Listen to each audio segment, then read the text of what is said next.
Oke, Hana. Assalamualaikum warahmatullahi wabarakatuh. Kami dari kelompok 2 Teknik Industri, kami akan memaparkan materi kami dengan tema Ekonomi Maritim Kepulauan Riau dengan anggota kelompok. Saya Ahmad Rizky Ramadan dengan NPM 2410-1002. Saya Elza Claudia 2410100030. Saya Zafira Nur Anissa dengan NPM 24101025. Saya Hana Alwi Ardi dan NPM 2410-119. Saya Erikson Jagata dengan NPM 24101013. Saya Ilham Fareza dengan NPM 24101036. Dengan materi pertama yang akan dipaparkan oleh Saudari Hana. Saudari Hana, dipersilakan.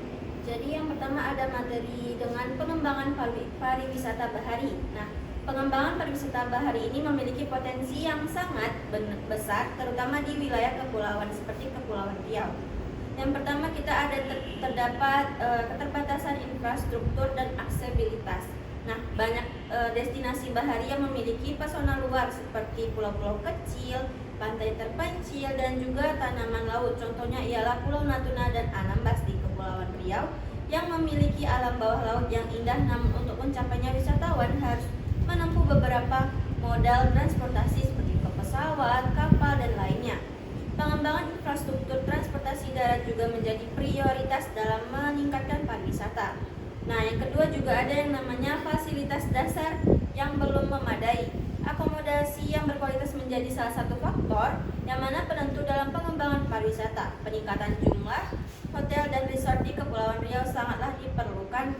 Variasi akomodasi mulai dari yang mewah hingga rumah tangga atau ramah anggaran akan memenuhi kebutuhan wisatawan. DPRD Provinsi Kepulauan Riau memiliki melalui Komisi 2 yang membidangi pariwisata telah menginisiasi Perdana No. 5/2021 tentang pengembangan pariwisata berkelanjutan. Yang ketiga juga ada yang namanya pengembangan destinasi.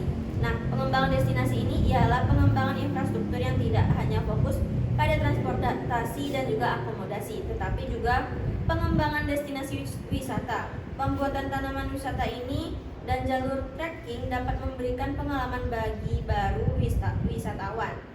Tidak hanya di sektor akomodasi, tetapi keterlibatan masyarakat juga terlihat pada pengembangan UMKM kuliner khas Melayu.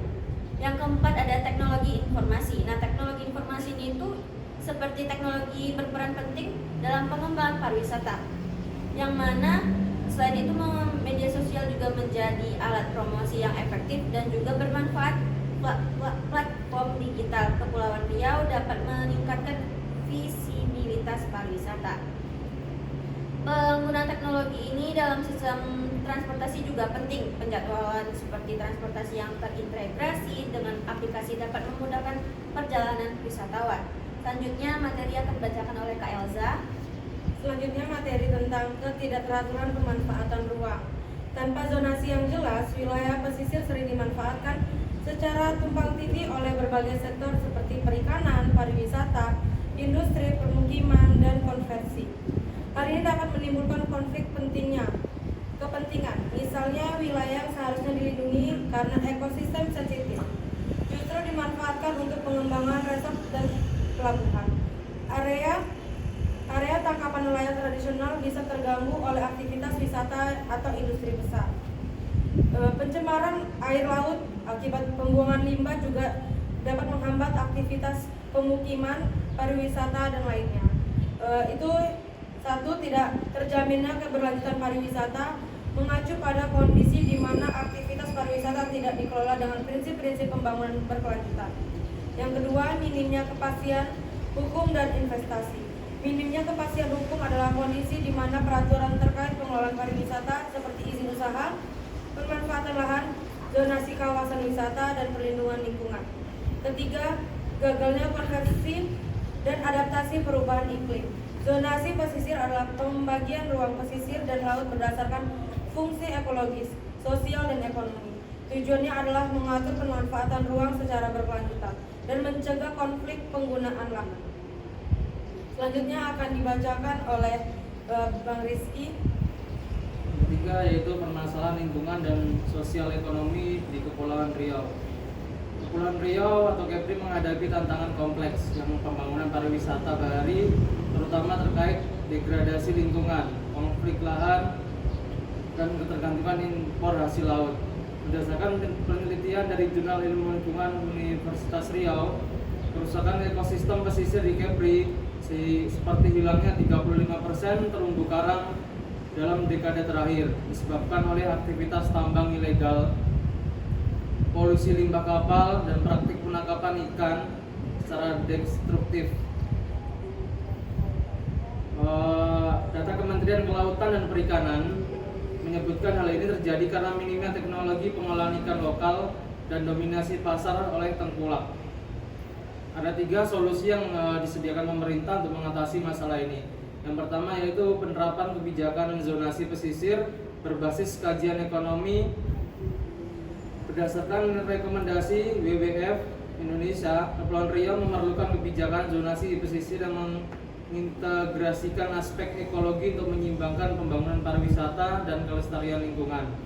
Kajian WWF menegaskan bahwa 60% ekosistem pesisir Kepri termasuk terumbu karang dan mangrove berada dalam kondisi kritis akibat alih fungsi lahan dan aktivitas antropogenik yang tidak terkendali.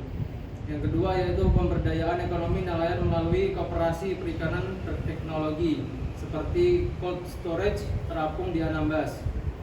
Berdasarkan Jurnal Ekonomi Bahari, pemberdayaan nelayan di Kepulauan Riau melalui koperasi perikanan berteknologi telah menunjukkan hasil signifikan, terutama dengan inovasi cold storage terapung di Anambas.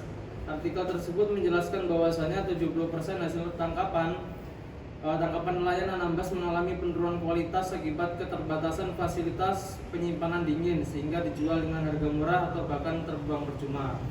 Yang ketiga yaitu penyelesaian konflik lahan melalui partisipasi masyarakat dalam perencanaan tata ruang di Kepulauan Riau. Implementasi konkret terlihat di Desa Teluk Bakau di mana masyarakat dilibatkan secara langsung dalam pemetaan partisipatif zona pemanfaatan pesisir. Laporan Bapeda Kepri mencatat proses ini menghasilkan penetapan 20% wilayah pesisir sebagai zona adat yang dilindungi, alokasi 30% untuk pengembangan wisata berkelanjutan dan penentuan zonasi konservasi mangrove seluas 50 hektar. Materi selanjutnya akan dibacakan oleh Saudara Erikson.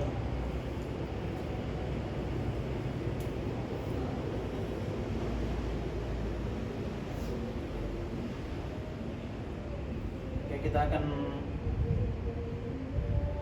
materinya itu penerapan konsep blue ekonomi pada sektor wisata dan kuliner di Kepulauan Riau. Lapar uye. Berdasarkan perkembangan terbaru dari Kementerian Kelautan dan Perikanan di tahun 2024 dan studi Universitas Maritim Raja Ali Haji tahun 2023, konsep blue ekonomi dapat diterapkan secara konkret di Kepulauan Kepri melalui pendekatan terintegrasi antara sektor wisata bahari dan kuliner berbasis sumber daya lokal dan yang berkelanjutan.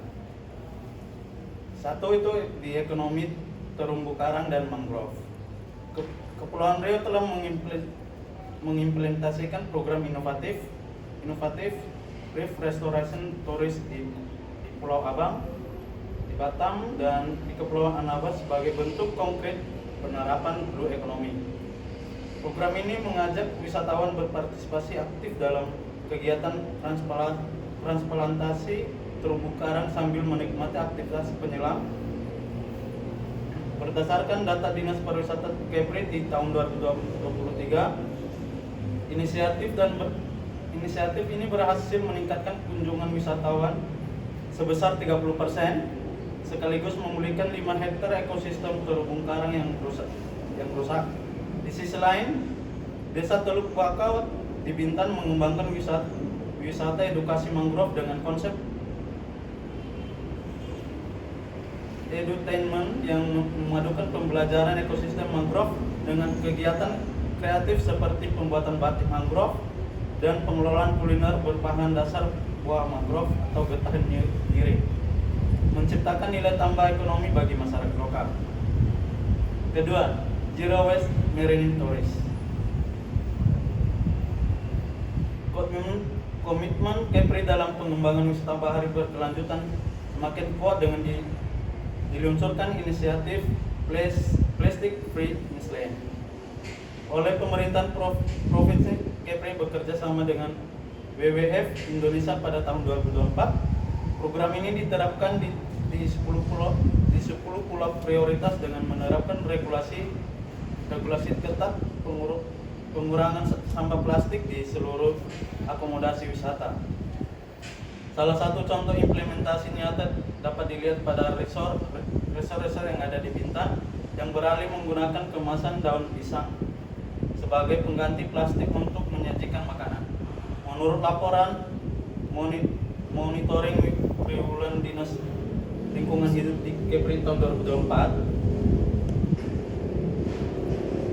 kebijakan ini telah berhasil mengurangi volume sampah plastik di kawasan wisata sebesar 45% dalam kurun waktu 6 bulan pertama pelaksanaan. Ketiga, restoran keberkelanjutan.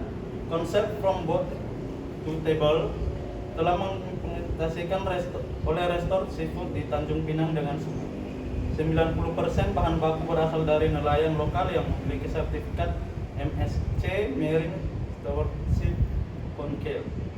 Model bisnis ini tidak hanya menjamin kesegaran bahan baku, tetapi juga meningkatkan pendapatan nelayan sebesar 25%.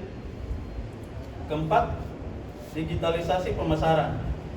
Aplikasi Kepri Blue Tourist di tahun 2024 berperan sebagai platform terintegrasi yang menghubungkan wisatawan dengan homestay ramah lingkungan dan UMKM kuliner berbasis kelautan. Aplikasi ini telah meningkatkan omset UMKM pesisir sebesar 30% dalam triwulan pertama peluncurannya. Kelima, tantangan implementasi dan strategi solusi. Penerapan konsep blue economy di Kepulauan Riau menghadapi dua tantangan utama yaitu keterbatasan fasilitas di wilayah terpencil seperti Natuna dan Anambas, serta resistensi pelaku usaha terhadap tingginya biaya awal investasi teknologi ramah lingkungan. Untuk mengatasi masalah ini, Kementerian Kelautan dan Perikanan meluncurkan inisiatif pembangunan cold stroke terapung bertenaga surya pada tahun 2024. Sementara Bank Indonesia menyediakan skema kredit usaha rakyat khusus dengan suku bunga kompetitif untuk mendorong adopsi praktik bisnis berkelanjutan di kalangan pelaku usaha pariwisata dan kuliner bahari. Akan dilanjutkan oleh teman Reza. Baik, terima kasih. Yang selanjutnya, teknologi digital dan kolaborasi berpihak pada pemerintah, swasta, dan komunikasi menjadi pendorong utama dalam mempercepat pertumbuhan ekonomi maritim di Kepulauan Riau, yaitu daerah Kepri. Melalui aplikasi digital seperti Kementerian efisiensi aktivitas perikanan meningkat hingga 25% dengan pemasaran langsung melalui e-marketplace. Proyek seperti Smart Fish Village di Pulau Bintan menunjukkan dampak besar digitalisasi.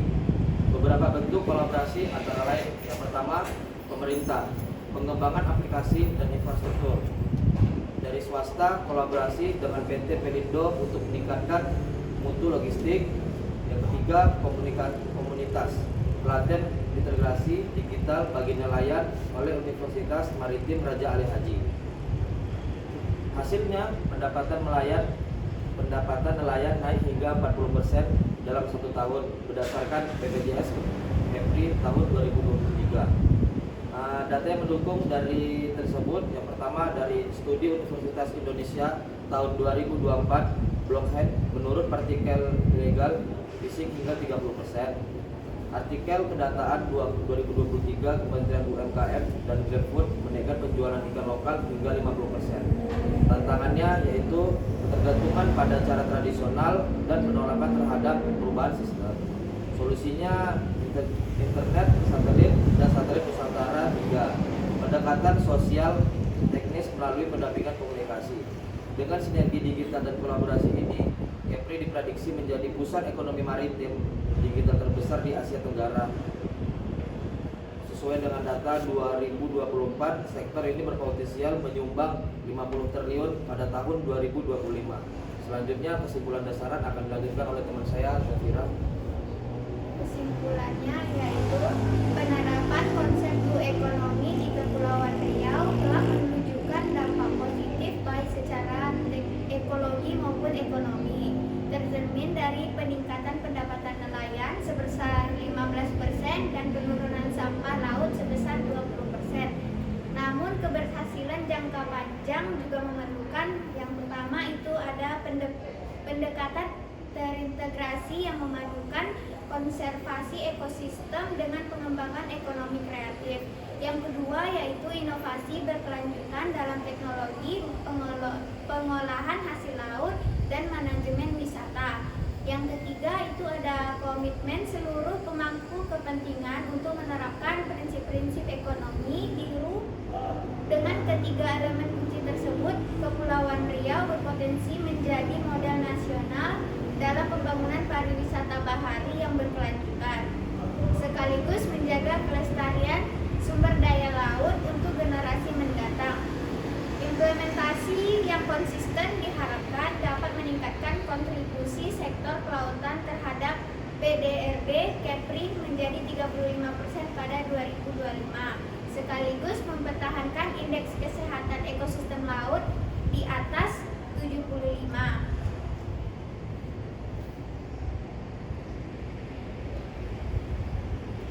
Sarannya yaitu berdasarkan analisis implementasi blue economy di Kepulauan Riau, penulis menyarankan 1. Penguatan infrastruktur hijau yaitu percepatan pembangunan cold storage styrofoam bertenaga surya di pulau terpencil dan juga penyediaan fasilitas pengolahan limbah terpadu di kawasan wisata prioritas. Yang kedua yaitu peningkatan kapasitas SDM dengan pelatihan teknis bagi nelayan dan UMKM tentang pengolahan hasil laut berkelanjutan, dan juga program sertifikasi kompetensi bagi pelaku usaha pariwisata bahari. Yang ketiga ada optimalisasi kebijakan yaitu penyederhanaan perizinan untuk usaha berbasis blue economy, dan juga penegakan hukum terhadap praktik penangkapan iklan destruktif. Yang keempat yaitu ada penguatan kolaborasi yang membentuk forum multi pihak atau pemerintah, swasta, akademi, dan LSM untuk pengawasan program, dan juga memperluas kemitraan dengan investor global di bidang ekonomi biru. Sekian presentasi pemaparan materi kami dalam mata kuliah wawasan maritim. Kiranya ada kesalahan kata maupun tingkah laku kami mohon dimaafkan. Sekian dari kami, selamat siang. Wassalamualaikum warahmatullahi wabarakatuh. Waalaikumsalam warahmatullahi wabarakatuh.